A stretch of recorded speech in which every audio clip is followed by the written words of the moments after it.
అదే RTV app వార్తల్ని క్షణాల్లో చదివే అవకాశం ఉంటుంది. ఒక న్యూస్ పేపర్, ఒక టెలివిజన్ ఛానల్ మీ చేతుల్లో ఎప్పుడూ ఉంటాయి. కాంగ్రెస్ పార్టీ కానీ భారతీయ జనతా పార్టీ కానీ నేను మొన్న కూడా ఒక టీవీ చర్చలో చెప్పిన,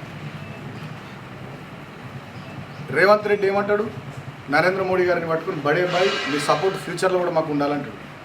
అంటే కాంగ్రెస్ పార్టీ ఢిల్లీలో అధికారంలో రాదని రేవంత్ రెడ్డి చెప్పిండు, రాష్ట్ర ముఖ్యమంత్రి చెప్పిండు. ఆదిలాబాద్ సభలో బడే బాయ్ ఫ్యూచర్లో కూడా మీ సపోర్ట్ ఉండాలంటే దాని అర్థమైంది, రాహుల్ గాంధీ ప్రధానమంత్రి కాడు, కాంగ్రెస్ పార్టీ అధికారంలోకి వస్తలేదని ఈయననే చెప్పిండు. నెంబర్ 1. నెంబర్ 2, ఇండియా కూటమిలో ప్రధానమైనటువంటి భాగస్వామి మమతా బెనర్జీ, ఆమె కూడా చాలా స్పష్టంగా చెప్పింది 40-50 సీట్లకు మించి వచ్చే పరిస్థితి లేదు కాంగ్రెస్ పార్టీకి అని ఆమె కూడా చెప్పింది. ఈ రేవంత్ రెడ్డికి ఓటుకు నోటు కేసు ఉంది. ఈయన ఇప్పుడు బెయిల్ మీద ఉన్నటువంటి ముఖ్యమంత్రి, బెయిల్ ఎప్పుడన్నా వీకొచ్చు, ఆయన ఎప్పుడన్నా లోపలికి పోవచ్చు. ఆ భయం కూడా రేవంత్ రెడ్డికి ఉంది. అందుకని చీకట్లో చేతిలో పువ్వు పట్టుకొని పోయి నరేంద్ర మోడీకి అలాయ్ బలాయ్ ఇచ్చొచ్చింది.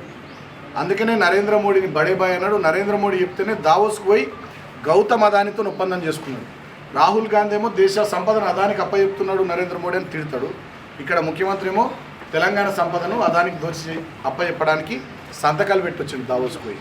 అంటే దాని అర్థమైంది, ఖచ్చితంగా లోపల మిలాఖత్ అయింది. అందుకనే ఇవాళ భారతీయ జనతా పార్టీ అభ్యర్థులను గెలిపించడానికి ట్రయాంగిల్ ఫైట్ అయితే ఖచ్చితంగా బీఆర్ఎస్ పార్టీ గెలుస్తుంది బ్రహ్మాండంగా అనేది రేవంత్ రెడ్డికి తెలుసు, నరేంద్ర మోడీకి తెలుసు. అందుకనే భారతీయ జనతా పార్టీ అభ్యర్థులను గెలిపించడానికి బలహీనమైనటువంటి కాంగ్రెస్ పార్టీ అభ్యర్థులను పెట్టాడు రేవంత్ రెడ్డి. వాళ్ళ మెదక్లో రఘునందన్ రావు మీద నీలం మధు ఒక బలహీనమైన అభ్యర్థి, చేవేళ్లలో విశ్వేశ్వర రెడ్డి మీద రంజిత్ రెడ్డి బలహీనమైనటువంటి అభ్యర్థి. ఎందుకంటే మాకు అక్కడ బలమైన అభ్యర్థులు ఉన్నారు. మెదక్లో మా వెంకటరామరెడ్డి గారు మాజీ ఐఏఎస్ ఆఫీసర్ చాలా బలమైన అభ్యర్థి, ఆయన తట్టుకునే శక్తి రెండు పార్టీలకు లేదు. అందుకనే కాంగ్రెస్ పార్టీ బలహీనమైనటువంటి అభ్యర్థిని పెట్టిండ్రు.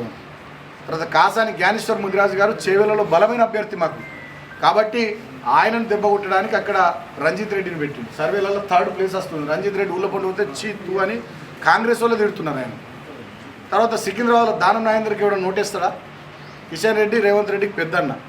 ఆడ మా పద్మారావు మాస్ లీడర్ పద్మారావు గౌడ్, డెఫినెట్గా పద్మారావు గౌడ్ గెలవబోతున్నాడు. కాబట్టి అక్కడ దానం నాగేంద్ర ఇప్పుడు దానం నాగేంద్రని పెట్టింది. దానం నాగేంద్ర ఇప్పటిదాకా ప్రచారమే స్టార్ట్ చేయలేదు సికింద్రాబాద్లో దానం నాగేంద్ర ఇప్పటిదాకా ప్రచారమే స్టార్ట్ చేయలేదు.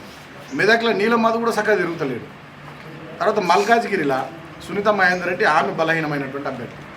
అక్కడ కారణం ఏంది, మేము రాగిడి లక్ష్మారెడ్డి అనేటటువంటి క్యాండిడేట్ని పెట్టినాం కాబట్టి రెడ్డి ఈక్వేషన్లో వీళ్ళని తెచ్చాడ పెట్టింది. సో ఓట్లు చీలిపోవాలి, ఈటల రాజేందర్ గెలవాలి అనేటటువంటి ఆలోచనతో ఆ రకమైనటువంటి పని రేవంత్ రెడ్డి చేసింది. తర్వాత వరంగల్లో కడియం కావ్య అసలు అభ్యర్థి కాదు, ఎందుకంటే మా పార్టీలు ఉన్నప్పుడు బలమైన అభ్యర్థి. ఇప్పుడు ఆమె పార్టీ మారేసరికి పొట్టుపొట్టు తిడుతున్నారు, అందరూ చీతు అని తిడుతున్నారు. ఎందుకంటే కడియం శ్రీగారిని ఎంపీని చేసింది మా పార్టీ, డిప్యూటీ సీఎంని చేసింది మా పార్టీ, 2 సార్లు ఎమ్మెల్సీని చేసింది మా పార్టీ, సిట్టింగ్ ఎమ్మెల్యే రాజయ్య గారిని కాదని ఆయనకి ఎమ్మెల్యేని చేసింది మా పార్టీ. మళ్ళీ అలా బిడ్డకు టికెట్ అడిగితే టికెట్ ఇచ్చింది మా పార్టీ. ఆ క్రమంలో మేము ఇద్దరిని కోల్పోయినాం, వారు రమేష్ను, సిట్టింగ్ ఎంపీ పస్నూరు దయాకర్ని. అయినా కూడా ఆయన పార్టీ మారి అలా బిడ్డకు టికెట్ ఇప్పించుకున్నాడు. అక్కడ చీతు అని తిడుతున్నారు, పొట్టు బండ బూతులు తిడుతున్నారు సోషల్ మీడియాలో కానీ అక్కడ మెయిన్ స్ట్రీమ్ మీడియాలో కానీ వాళ్ళని గమనించినట్టు. కాబట్టి అక్కడ ఆమెకు బలహీనమైనటువంటి అభ్యర్థి. ఇట్లా చెప్పుకుంటూ పోతే ఇప్పుడు కరీంనగర్కి ఇప్పటిదాకా అభ్యర్థిని డిక్లేర్ చేయలేదు. కారణం అక్కడ సంజయ్ని గెలిపించాలని చెప్పి నరేంద్ర మోడీ చెప్పిండు రేవంత్ రెడ్డికి. అక్కడ మా వినోద్ అన్న గట్టిగా తిరుగుతున్నాడు, మేము గెలిచే అవకాశాలు ఉన్నాయి కాబట్టి అక్కడ ఒక బలహీనమైనటువంటి అభ్యర్థిని పెట్టి ఫైట్ ట్రయాంగిల్ ఫైట్ కాకుండా అది 1-on-1 కావాలనేటటువంటి కుట్ర చేస్తూ ఉన్నాడు. మరిన్ని వీడియోస్ కోసం ఛానల్ ని సబ్స్క్రైబ్ చేయండి, లేటెస్ట్ అప్డేట్స్ కోసం వాట్సాప్ ఛానల్ ని ఫాలో చేయండి, అండ్ లింక్ డిస్క్రిప్షన్ లో ఉంది.